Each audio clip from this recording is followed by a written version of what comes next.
आघाडीचे महाराष्ट्राचे युवा नेते, युथ आयकॉन, युवकांचे हृदय सम्राट सुजात दादा आंबेडकर साहेब यांना मी विनंती करतो की स्वाभिमानी एल्गार जनसभेला आपण मार्गदर्शन करावं अशी आपणास नम्र विनंती आहे। वंचित बहुजन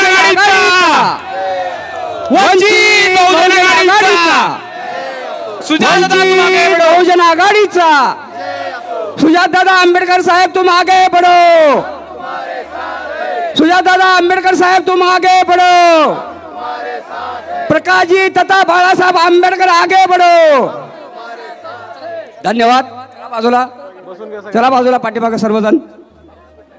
एवढं सुंदर बॅनर केले दिसू द्या पब्लिकला। आता खाली बसून घ्या सर्वजण, बॅनर दिसू द्या, सर्वांनी शांत घ्या।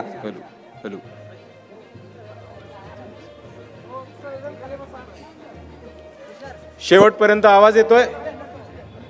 मागच्या लोकांनी हात वर करून दाखवा, आवाज येतोय? आवाज येत असेल तर एका नाऱ्यापासून सुरुवात करू।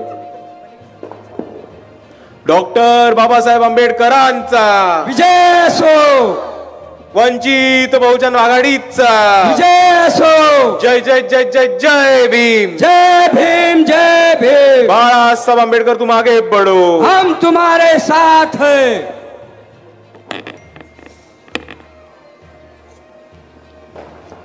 समतेचे विचार रुजवणाऱ्या सर्व महामानवांना त्रिवार अभिवादन करतो। मंचावरती उपस्थित ज्यांनी आपल्या सर्वांना मार्गदर्शन केलं आणि सोलापूरला त्यांचा बऱ्याच वर्षांपासून परिचय असले डॉक्टर ढेपे किंवा सोलापूर त्यांना ढेपे डॉक्टर म्हणून ओळखतात, तसेच पश्चिम महाराष्ट्राचे अध्यक्ष सोमनाथ सर, जिल्हा अध्यक्ष मडिखांबी साहेब, युवक अध्यक्ष जिल्ह्याचे शहराचे आपल्या समोर भाषण केलं ते शहर अध्यक्ष विक्रांत दादा, अतिश दादा, इथे उपस्थित माझ्या तमाम माता भगिनी, बंधू भगिनींनो आणि आज चळवळीतल्या तमाम साथीदारांना माझा जय जिजाऊ, जय शिवराय, जय ज्योती, जय क्रांती, जय लहूजी, जय मल्हार, अस्सलाम अलैकुम आणि जय भीम। मित्रांनो, माझ्याहून खूप चांगल्या पद्धतीने सोलापूरची परिस्थिती काय, स्थिती काय हे आपल्या सर्वांना माहिती आहे। एकेकाळी अख्ख्या महाराष्ट्रात नाही तर भारतामध्ये सोलापूर चादर ही वर्ल्ड फेमस होती, पण आज जर आपण ह्या चादरीचं प्रोडक्शन बघितलं तर ते अख्खं ठप्प झालेलं आहे। जी सोलापूरमध्ये एक टेक्स्टाईल इंडस्ट्री होती ती टेक्स्टाईल इंडस्ट्री आज बंद पडली आणि बऱ्याच युवकांच्या लोकांच्या हाताचा रोजगार हा तिकडे संपलेला आहे। एवढंच नाही तर आपण नुसतं सोलापूर जिल्ह्याची किंवा शहराची जर परिस्थिती बघितली तर इकडे कमीत कमी 70,000 तरुण दरवर्षी शिकून सावरून पुढे येतात, पण हा जिल्हा त्यांना आणि या जिल्ह्यातल्या इकडच्या राजकारण्यांनी केलेली व्यवस्था त्यांना 10,000 सुद्धा नोकऱ्या वर्षाला उपलब्ध होऊ देत नाहीत। ही परिस्थिती कितीतरी आपले तरुण मुंबई, पुणे, नाशिक, नागपूर इथे शिकायला जातात तर महाराष्ट्राच्या बाहेर पडतात आणि ते कशासाठी पडतात? कारण हाताला नोकरी नाही।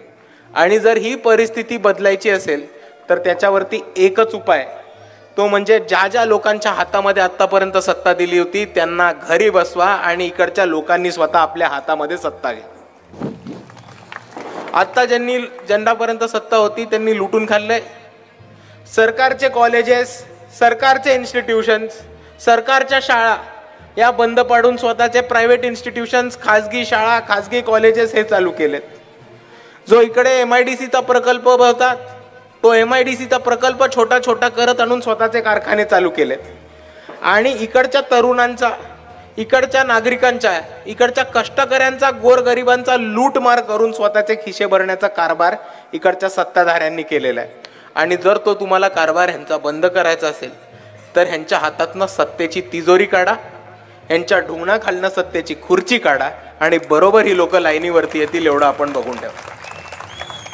आणि हीच परिस्थिती तुम्हाला पुढे दिसेल जेव्हा आपल्याच सोलापूरमध्ये एक मोठा पूर परिस्थिती आली होती तेव्हा। त्या पूर परिस्थिती पण आपण जरा समजून घेऊ।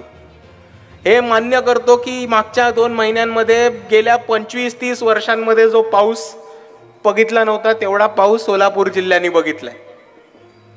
आपला हायवे जो कधी पाण्याखाली जात नाही तो पाण्याखाली गेलाय. इकडचा मागचा ब्रिज, कुठल्या नदीवरचा ब्रिज? सीना नदीवरचा ब्रिज पाण्याखाली गेला. हे आपण कधी आयुष्यात बघितलं नाही. मान्य करतो पाऊस खूप झालाय, पण त्याच्यानंतर काय व्हायला पाहिजे होतं आपण ह्याच्याकडे सुद्धा लक्ष देऊ. एकही माणूस पूरग्रस्तांच्या मदतीसाठी धावून गेला नाही. एकही आमदार खासदार लोकांच्या मदतीसाठी धावून नाही गेला.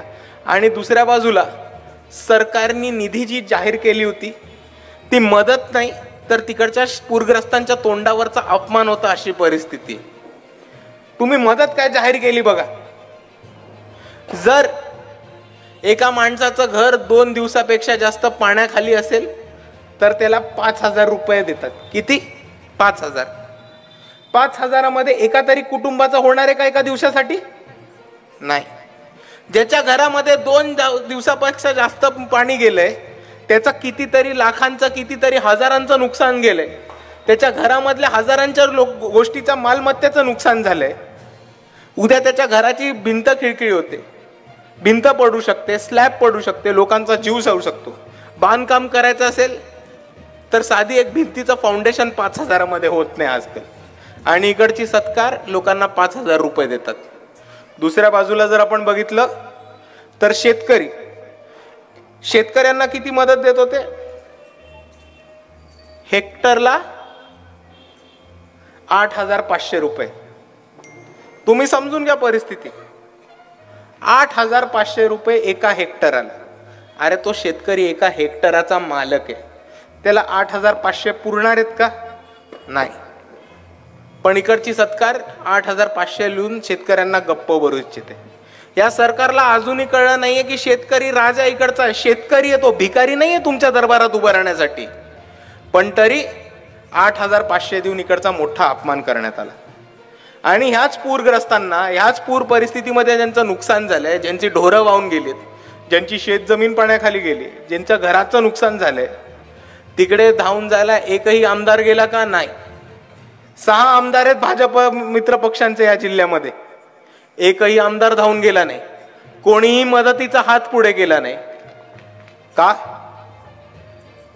कारण त्यांना माहिती होतं की जी मदत सरकारने उपलब्ध करून दिली आहे आणि ज्या योजना सरकारने उपलब्ध केल्या आहेत त्याच्यामुळे जर हे बीजेपीचे आमदार जनतेमध्ये उतरले तर मार खाल्ल्याशिवाय घरी जाणार नाहीत, म्हणून घरामध्ये लपून बसणारे हे बीजेपीचे आमदार होते. एकही माणूस रस्त्यावरती उतरला नाही. आणि दुसऱ्याच बाजूला आपल्याच मतदारसंघामध्ये, आपल्याच सोलापूरमध्ये काँग्रेसच्या खासदार सुद्धा आहेत. त्या खासदार एकाही माणसाच्या मदतीला गेल्या? ग्रामीणमध्ये मदतीला गेल्या? शहरामध्ये मदतीला गेल्या? कुठेच नाही गेल्या. त्यांना सहज शक्य होतं. खासदारांना पूरग्रस्तांच्या मदतीसाठी निधी मिळतो, तो निधी काही इकडच्या पूरग्रस्तांना उपलब्ध करून दिला नाही. हे प्रणिती शिंदेताईंनी तातडीने लोकांना सांगावं. आणि दुसऱ्या बाजूला पूरग्रस्तांना मदत देणं, पूरग्रस्तांना पैसे देणं हे खऱ्या अर्थाने खासदारांचं काम आहे. पण करणार काय? खासदारांनी सगळे पैसे वंचितच्याच उमेदवाराला विकत घेण्यामध्ये घालवून टाकले. आणि ही परिस्थिती समजा. तुम्हाला उमेदवार घरी बसवायला पैसे असतात, तुम्हाला उमेदवार विकत घ्यायला पैसे असतात, तुम्हाला मतदान विकत घ्यायला पैसे असतात, पण पूरग्रस्तांना मदत करायला पैसे नसतात. ही लाजिरवाणी गोष्ट या जिल्ह्यांनी समजून घेतली पाहिजे आणि या सगळ्या तमाम चोरांना पुढच्या निवडणुकीमध्ये घरी बसवलं पाहिजे अशी मी सर्वांना विनंती करतो. आणि मित्रांनो, आम्ही नेहमी म्हणत आलोय की इकडे खासदार जरी काँग्रेसचा असला तरी काम होतं सर्रास भाजपचं. आणि म्हणून आम्ही म्हणतो की बीजेपी आणि काँग्रेस हे सापनात नागनात आहेत, कोणी वेगळं नाही. बीजेपी एका बाजूला मुसलमानांचा द्वेष करतं, मुसलमानांवरती हल्ला करतात. पण जेव्हा शिंदे साहेब, एकनाथ शिंदे नाही, सुशील कुमार शिंदे साहेब जेव्हा होम मिनिस्टर होते तेव्हाच सोलापूर मधली मस्जिद बंद पडली होती. आणि आपण कुणाल कामरा ह्या कॉमेडियन बद्दल ऐकलं असेल. भाजपच्या विरुद्ध जोक्स मारले म्हणून, नरेंद्र मोदींच्या विरुद्ध जोक मारले म्हणून या कुणाल कामरा नावाच्या कॉमेडियनला, स्टँडअप कॉमेडियनला मुंबईमध्ये पकडलं आणि ज्यांचा शो जिकडे झाला होता तो व्हेन्यू तोडण्यात आला. आणि आपण जर बघितलं तर आपल्या सोलापूरमध्ये काही वेगळं नाही होत. बिग बॉस बघता का आपण सगळे? बिग बॉस बघता हिंदीतलं?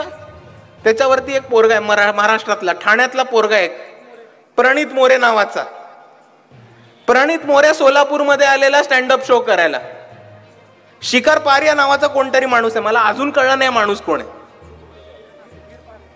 ह्याच्यावरती जोक मारला. कोण? वीर पहारिया.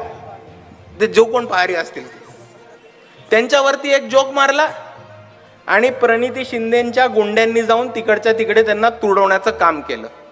आता तुम्ही हे समजून घ्या की लोकशाहीचा आणि अभिव्यक्ती स्वातंत्र्याचा गळचेपी जितकं भाजप करतंय तितकंच काँग्रेस करतंय. मुंबईमध्ये एका कॉमेडियनला भाजप तोडवत आहे, तर सोलापूरमध्ये दुसऱ्या कॉमेडियनला काँग्रेसची लोक तोडवत आहेत. आणि हा मुद्दा समजून घ्या की हे सगळे एक होतात. कारण तुम्हीच समजून घ्या की हे सगळ्यांचं नाटक कसं चालतं. जेव्हा प्रणित मोरेंना महाराष्ट्रामध्ये, सोलापूरमध्ये ताज्या घडामोडी जाणून घेण्यासाठी आजच बहुजन आवाज न्यूज चॅनलला लाईक, शेअर आणि सबस्क्राईब करा.